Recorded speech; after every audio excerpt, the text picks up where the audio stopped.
درنو حاضرینو د پروګرام په دغه برخه کې د خبريالانو ادارې مشر لیکوال او ژورنالیست ښاغلی میرویس افغان د دې سره بولم چې خپله وینا تاسو سره شریکه کړي. ښاغلی میرویس افغان.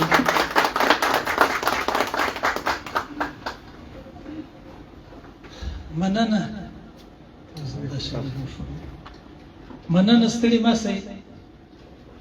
اول خو مکور آباد خدای ستا ډېره ښایسته غونډه ده. خلک به لږ وي یا به ډېر وي، ډېر د قدر وړ خلک راغلي دي. ما د څه ویناوې واورېدلې، دا زه ډېر بیالایشه سړی یم. واقعي ډېرې خوږې، ډېرې درنې، ډېرې په محتوا پوښلې خبرې دي. خاص کر د خورکۍ د کاملې خور وینا چې په رښتیا هم دا باید هر افغان تر هر کورنۍ ورسوي. دې کې زما له وینا سره کار نشته. په دې کې چې کوم الفاظ راغونډ شوي دي، په کوم شکل راغونډ شوي دي. هلنډیانو ته ډېر بختور یاستئ. دا بله خور نورزي خور دا سټیج کوي. مخکې مې مالک خان ته دا خبره کوله، ما پر دې خلکو باندې پر ځینو هېوادونو باندې خدای رحم کړی، او موږ غوندې انګلستان هېواد د خدای په قهر کې کړي یو. له بده مرغه په کاتوریجال کې راګیر یو. تر ډېره بریده مو د کلام خاوندان، د وینا خاوندان نه راځي، پر ملي مسایلو باندې بحث نه کوي چې څه ورپېښه د خدای په خبر. راځم د ملګري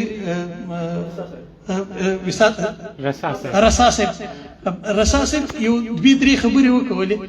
د ازادۍ د ورځې په اهمیت باندې ټول افغانان پوهېږي چې ازادي څه شي ده، څنګه مو واخیستله، چا وساتله، چا وبایلله، او چا د ازادۍ تر نامه لاندې زموږ د غلامۍ هڅه وکړله، چې په هغوی کې اوسني طالبان هم شامل دي. ډېر په زغرده زه وایم. یوه خبره چې جنگ موږ نه غواړو، یو افغان جنگ نه غواړي، خو طالب زوی مړی جنگ ته زمینه مساعدي، سیاست ته اجازه نه ورکوي. چې کله سیاست ته اجازه ورنه کړي جنگ به پیښیږي. نو چې کله جنگ پیښیږي وینې به بهیږي. خو دا جنگ د چا او د چا ترمنځ ده. دا جنگ د څه دپاره به پیښیږي؟ که دا جنگ د چوکیو د قدرت دپاره وي خو بیا به یو ډېره لویه غمیزه وي، او که دا جنگ د ازادۍ دپاره هېڅ هر څوک یې کېږي ملاتړ کوم. البته زه بیا دا خبره کوم، جنگ یو څوک یوه غوښتنه ستاسو څخه، ستاسو اولاد یو شی غواړي، اول یې په رضا غواړي، اول یې په سمه غواړي، اخر جنجال ته درېږي چې راغی. زموږ په وطن کې د خدای روی ده. یو بل ځای ما دا خبره کوله، د اسلام په دا لن کې تاسو د ګیلمن وزیر شهادت باندې ما ولیدې، ویډیوګانې مې ولیدې د فیسبوکونو. په د اسلام په هېواد کې، د اسلام په نامه جوړ شوي هېواد کې دی د جنازې اجازه نه ورکوي.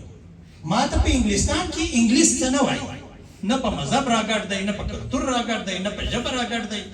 هغه وایي وروره څه چې کوي دی ما نه کوي. ښه، نو د دې سره څه کول پکار؟ که دا شاندار رقم کېږي، خو دغسې حالات په ځینې جوړېږي لکه په بنګلادیش کې چې جوړ شول، داسې حالات په ځینې جوړېږي لکه په سریلانکا کې چې جوړ شول، او دا جوړېږي، دې ته لار هوارېږي. یو بله خبره زه دا سټیج څخه په ګټه اخیستنه غواړم وکړم. موږ په ځینو شیانو کې دلته ملګری ناست دی، ول زه راغلی یم له وطنه څخه. موږ لږ فرق کړی دی. د باندې خلک یا چې وطن ته بیرته نه دي تللي، یا چې له وطنه په د اړودوړ کې راوتلي دي، هغه په هغه 15 اګست کې بند پاتې دي. او په وطن کې دننه افغانان چې دي هغه تر دې پړاو اوښتي دي، اولیتونه، مشکلات، وږې، تندې، دا نورې دي، د هغوی غوښتنې اوس نورې دي.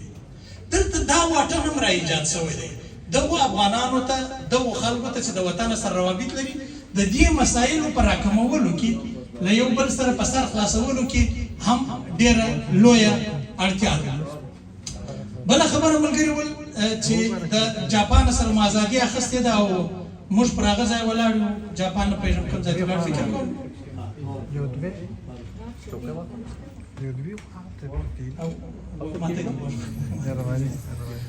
فکر کوم د جاپان په همسایګانو کې نه پاکستان غوندې رزیل ملک شته، نه ایرانیان شته، نه هلته چینایان شته، نه هلته روسان شته، او نه جاپانیان. دومره بېشعوره دي، دومره له تعلیم، بېشعوره به نه وایم، بخښنه غواړم، دومره له تعلیمه لرې پاتې شوي دي لکه افغانان چې یې وساتل. زما په نظر باندې د افغانستان د ازادۍ د ساتلو یوازینۍ لار زموږ د ګاونډي هیواد پاکستان خرابول دا کې څوک مني کې نه مني هغه دا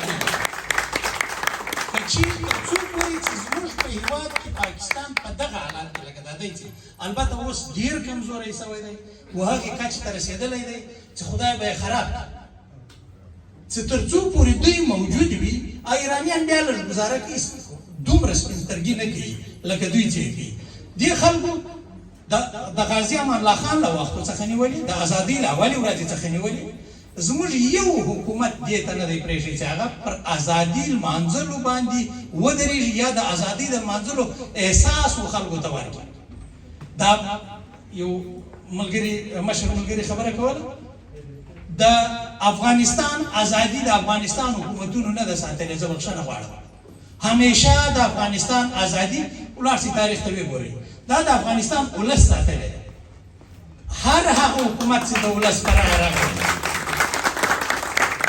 هغه به د افغانستان ازادي ساتي نن دلته دا خلک راټول شوي دي سبا په فرانسه کې غونډه ده مخکې دلته بل ملګري خط راستولی و ماته په جرمني کې غونډه ده خو همدا د ازادۍ ساتل دي ازادي څنګه ساتل کېږي صحیح ده زموږ پر هیواد باندې بیا یرغلونه وشول دا ځي و راځي ما یې وخت کې لیکلي ویلي د افغانستان اډونه دومره خام نه دي چې هغه به یا طالب له منځه وړي یا به د طالب پر سر ناست پاکستانی له منځه وړي یا به یې بل له منځه وړي دا اډونه ډېر پاخه دي دا ولې پاخه دي دا د دغو خلکو په مټ پاخه دي دا د دې وګړو چې د باندې اوسېږي یا په افغانستان کې دننه اوسېږي د هغوی په مټ دا پخ شوي دي څه کول پکار یعنی دغه شی ما نن دلته ولیدی یو بل شي ډېر زیات خوند خدای دې خیر درکړي د خپل اولادونه مو راوستلي دي کوچنیان مو راوستلي دي دا هغه څه دي چې دا انتقالیږي د 105 کلو څخه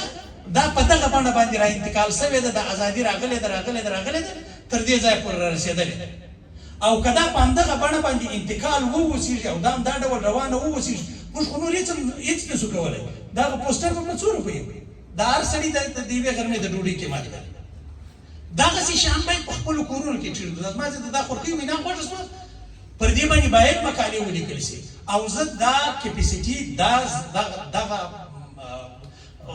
څه شي ورته وایي اسلام صاحب دا د عالم په خلکو کې وینم دا توانمندي چې دوی کولای شي پر دې باندې کار وکړي هر هغه څوک دلته یعنی که معلمین وي خامخا شته معلمین موجود دي هغوی کولای شي چې ډېر ساده په هالندي ژبه باندې په ډېرو ساده الفاظو دا د افغانستان مقدسات چې دي دا د خپل اولادو ته ولیکي د کتاب په بڼه باندې په ډېرو ساده الفاظو باندې د هغوی سر ورورسېږي مازغه یې ورورسېږي چې دا تر دغه ځای پورې دا خبره داسې ده او دا شی ورو عام سي پښتونخوا ته عام سي د پی ټي ایم د مشرانو څخه دلته مالک خان ناست دی رحمان الله صاحب احسان صاحب نور مشران ملګري ناست د هغوی زه مې دا غوښتنه ده چې په پی ټي ایم په مټ باندې د افغان کډوالو په صفوفو کې دننه چې هغوی په پاکستان کې موجود دي دا شی دې په ډېرو ساده الفاظو عام کړل شي چې تر څو پورې په هالند کې نوره دنیا علاقه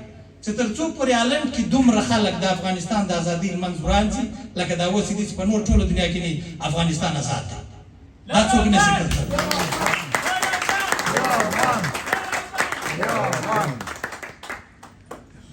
دا خبرې راڅخه اوږدې شولې بخښنه غواړم مشران ملګري ناست دي زه د تاریخ لوستونکی یم پر دې باندې دومره شان ویل کېدلی شي د غازي امان الله خان پر ژوند او جادوجهل باندې چې هر څومره کتابونه ورباندې لیکل کېدلی شي خو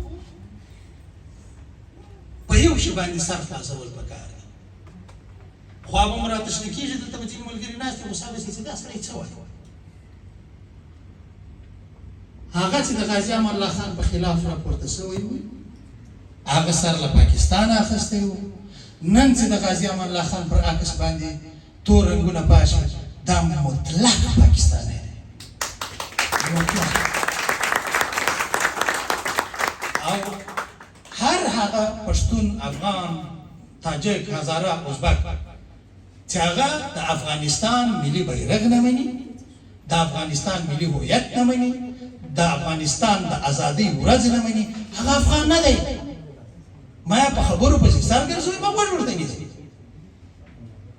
زموږ شخړه یوه نه ده، موږ له تعلیم په دې وپوهو چې وطالب خدای ومنه رسول ومنه دا کار مه کوه.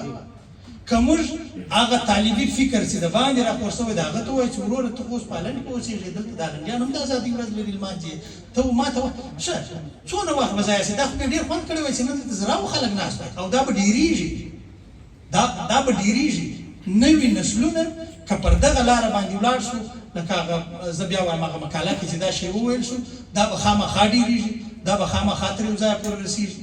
زه بیا دا وایم ډېر بختور یاستئ، دغسې نه یاستئ. په انګلستان کې بیخي ډېر پښتانه اوسېږي، دا به پیغور نه ګڼو، بیخي ډېر پښتانه اوسېږي. موږ دغه اتفاق نه لرو متاسفانه. تاسې ډېر با اتفاقه، ډېر باشعوره، ډېر با عزته، ډېر با غروره خلک یاستئ چې د افغانستان د ازادۍ ورځ لمانځئ. زه په ډاډ سره ویلی شم د ازادۍ د ورځې سره به دا یوه خبره خامخا ده، ملا صاحب، طالب صاحب، مجاهد صاحب، هر صاحب چې یې اوس به دې 3 کاله د واکمنۍ کېږي چې 300 کاله پر کښېنې په بل علاقه د افغانانو څخه دا دایمي ازادي واخلي. دا د افغان